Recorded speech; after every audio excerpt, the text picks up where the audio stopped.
প্রিয় শিক্ষার্থীরা, আমরা চলে আসছি পার্ট 2-তে। আজকে আমরা পার্ট 2 নিয়ে আলোচনা করব। তোমাদেরকে প্রথমেই আন্তরিক অভিনন্দন ও শুভেচ্ছা জানাচ্ছি। আমি এমনাদ স্যার। আমাদের আজকের বিষয় উচ্চ মাধ্যমিক শ্রেণীর হিসাব বিজ্ঞান প্রথম পত্র, অধ্যায় 2, হিসাবের বইসমূহ থেকে আলোচনা করব।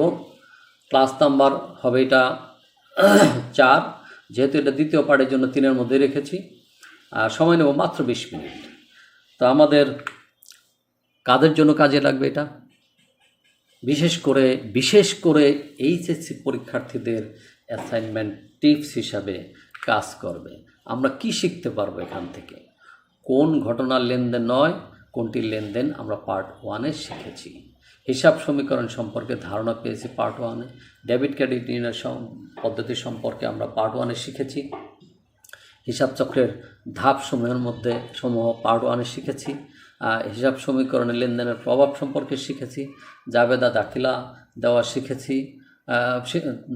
জাবেদা দাখিলা দেওয়া আমরা শিখব। খতিয়ান প্রস্তুতকরণ ও জেনে শিখব। নগদ প্রাপ্তি প্রদান জাবেদা শিখব। আমরা ইতিপূর্বে দুতরফা দাখিলা সম্পর্কেও ধারণা অর্জন করেছি। এগুলি সম্পূর্ণ দেওয়ার মূল কারণটাই হলো এই অধ্যায়ে যা যা আমরা শিখতে পারি তার জন্য। তো প্রথমে আমরা একটি উদাহরণ দেখি এবং দেখি প্রশ্নে কী চেয়েছে। একটি নমুনা অঙ্ক দেখলাম। নমুনা অঙ্কটার মধ্যে কিছু লেনদেন আছে, কিছু প্রারম্ভিক জের রয়েছে। চেয়েছে কি? 2, 5, 17 ও 26 তারিখের ঘটনাসমূহ জাবেদা দাখিলা, নগদ মূলধন, অফিস সরঞ্জাম প্রদায় হিসাবের খতিয়ান প্রস্তুত করতে বলছে। 2, 5, 12, 20, 23 ও 30 তারিখের লেনদেন দ্বারা নগদ প্রাপ্তি ও নগদ প্রদান জাবেদা করতে বলছে। এবার আমরা করণীয়র মধ্যে চলে যাব কতে সুরমা ট্রেডার্সের জাবেদা দাখিলা। কোন তারিখের জাবেদা চাইছে? 2, 5, 17, 26। আচ্ছা, জাবেদার কয়টি ঘর আমরা দেখে নেই। 1, 2, 3, 4, 5, 5টি ঘর করব। এবার জুন 2 তারিখে কি ঘটনা ছিল? মালিক 10,000 টাকা নগদ, 30,000 টাকা অফিস সরঞ্জাম ব্যবসায় বিনিয়োগ করলেন।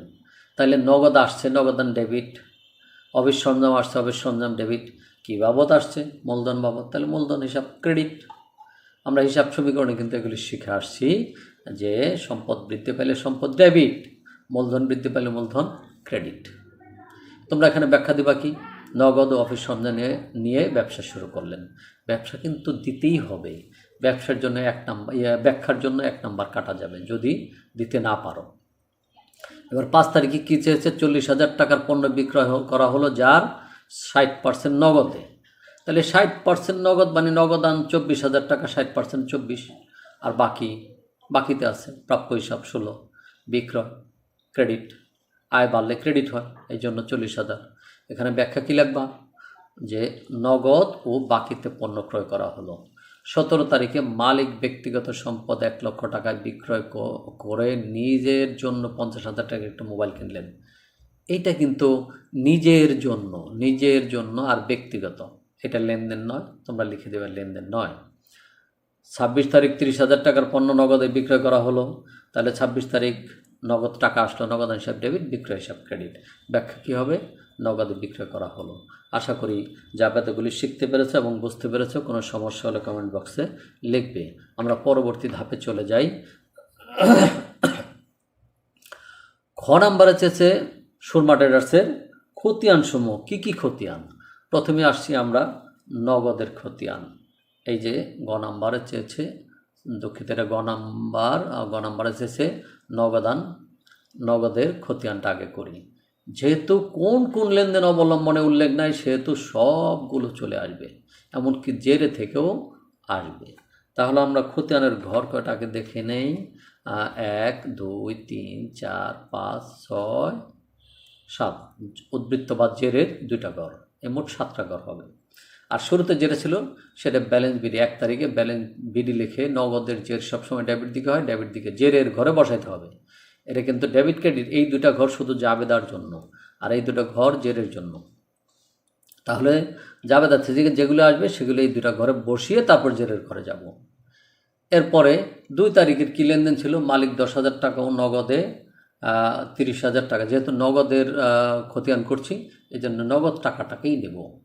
মূলধন বাবদ আনছে, তাহলে মূলধন যেহেতু নগদ আসছে বাড়ছে, নগদ ডেবিট বলছি, তাহলে ডেবিট দিকে বসাবো 10,000। এবার আগে ডেবিটের সাথে 32-এর সাথে 10 যোগ করলে হয় 42। এরপরে 5 তারিখে 40,000 টাকার পণ্য বিক্রয় 60% নগদে, তাহলে 60% 24,000 টাকা নগদ আসছে বিক্রয় বাবদ, তাহলে বিক্রয় লিখে যেহেতু নগদ আসছে ডেবিট বলছি, নগদ ডেবিট বলছি, তাহলে ডেবিট দিকে বসাবো, আগের ডেবিটের সাথে এই ডেবিট যোগ হবে। এরপর 9 তারিখ ভাড়া প্রদান করা হলো বা পরিশোধ করা হলো 8,000 টাকা, তাহলে এটা কিন্তু নগদ চলে গেল, যাবে হবে ভাড়া খরচ ডেবিট, নগদান হিসাব ক্রেডিট, তাহলে নগদানের ক্রেডিট দিকে বসাবো ভাড়া খরচ লিখে, আগেরটা থেকে এটা বিয়োগ করবো, 58,000 থেকে যাবে।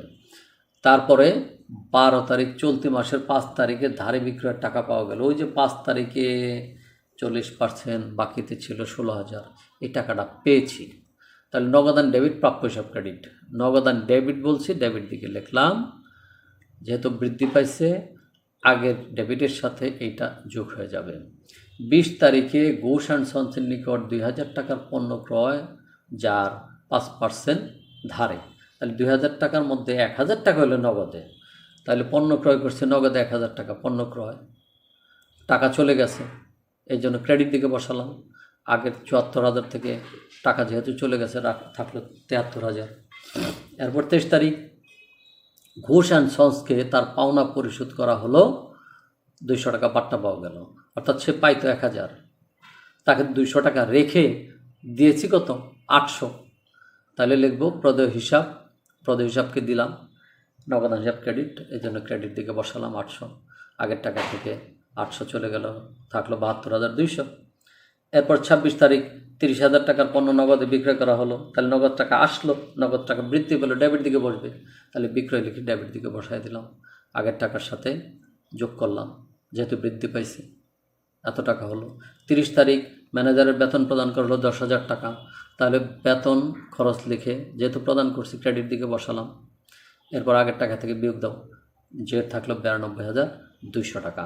আশা করি নগদের খতিয়ানটা সহজেই বুঝতে পেরেছ। আমরা চলে যাই মূলধনের খতিয়ানে। মূলধনের খতিয়ানে কোন কোন লেনদেন অবলম্বনে করতে কোন কোন লেনদেনের মধ্যে মূলধনটা আছে আমরা একটু দেখে নেই। শুরুতেই কিন্তু জের ছিল, যদি উৎস ছিল কিন্তু জের ছিল। কিভাবে জের ছিল?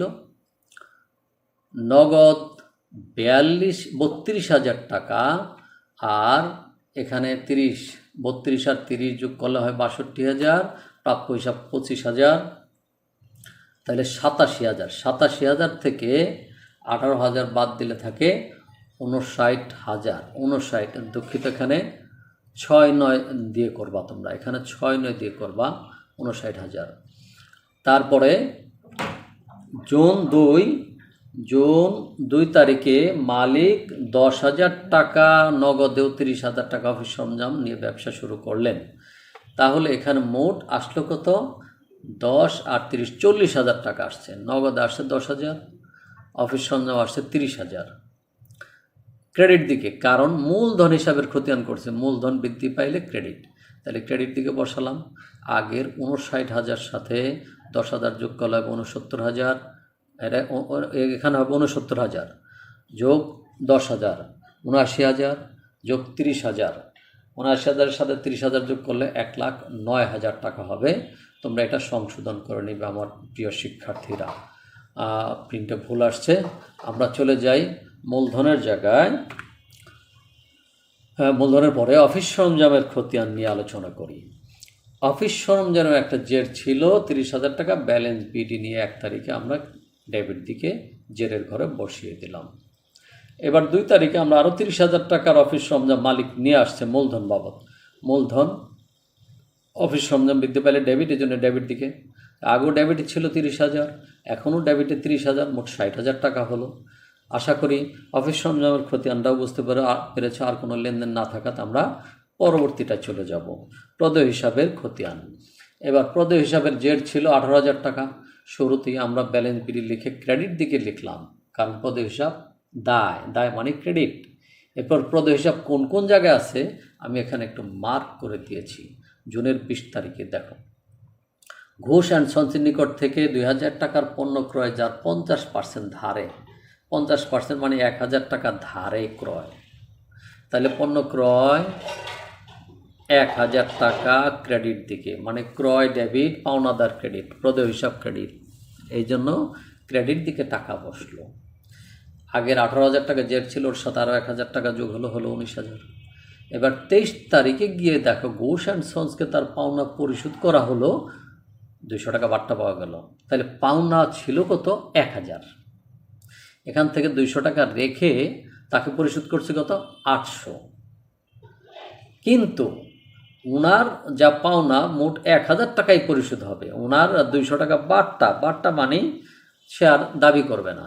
এই জন্য এটার জাবেদা হবে নগদান ডেবিট, প্রদেয় হিসাব ডেবিট, নগদান ক্রেডিট, বাট্টা ক্রেডিট।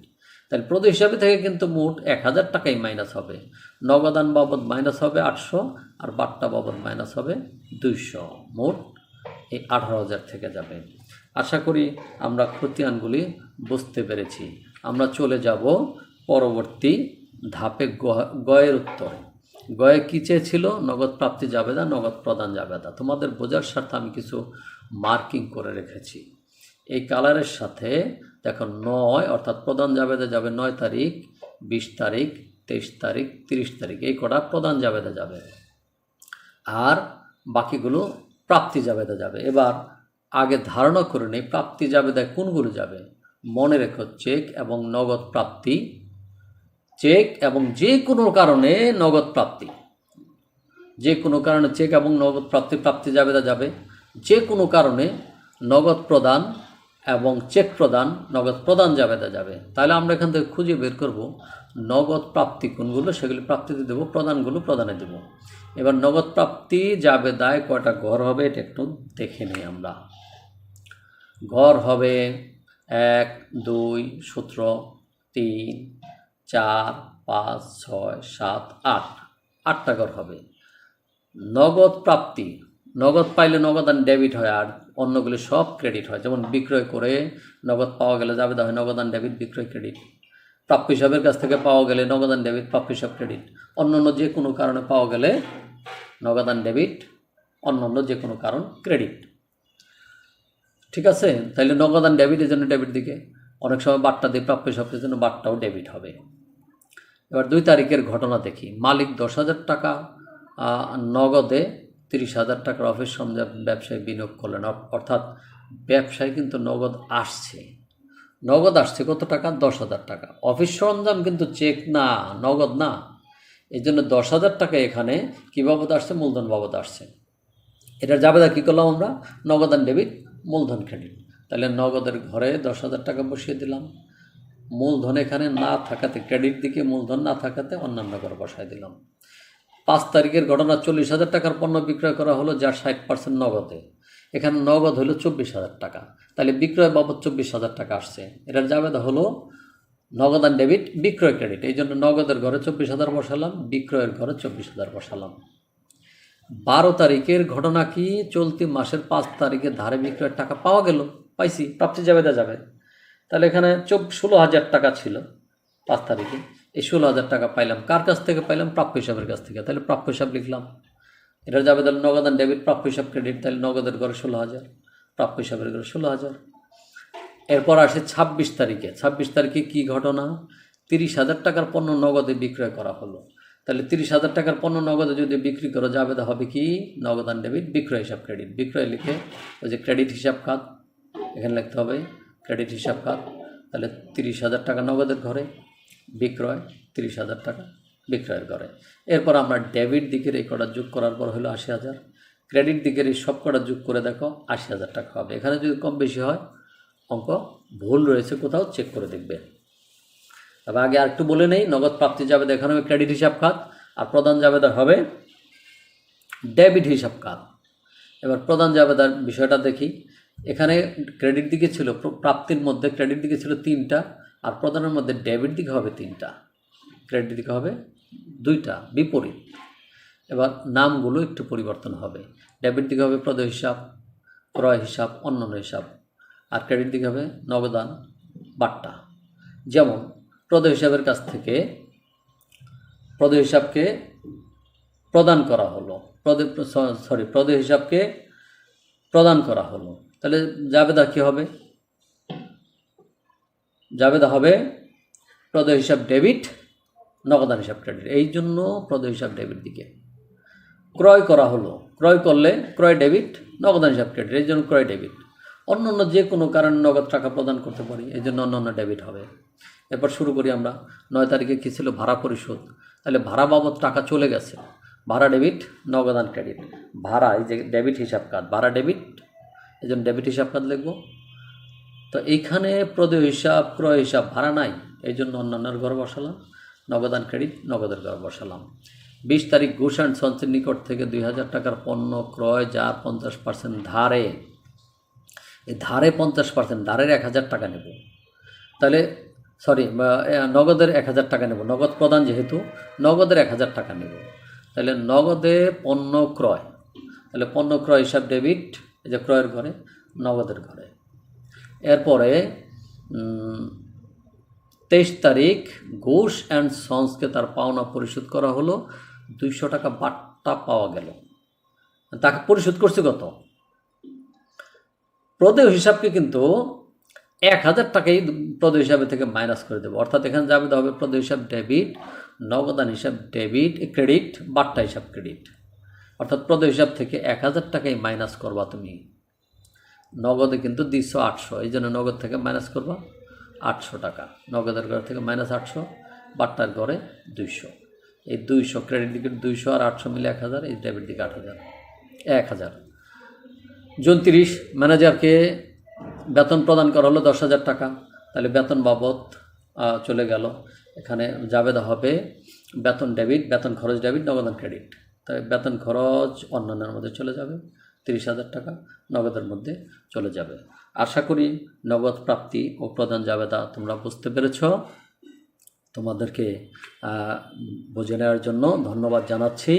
অন্য কোনো দিন অন্য কোনো ক্লাসে আবার কথা হবে, দেখা হবে। আর এই ক্লাসগুলো পার্ট 1, পার্ট 2 অবশ্যই মনোযোগ সহকারে তোমরা তোমাদের অ্যাসাইনমেন্টের স্বার্থে করে নেবে। বুঝতে পেরেছ?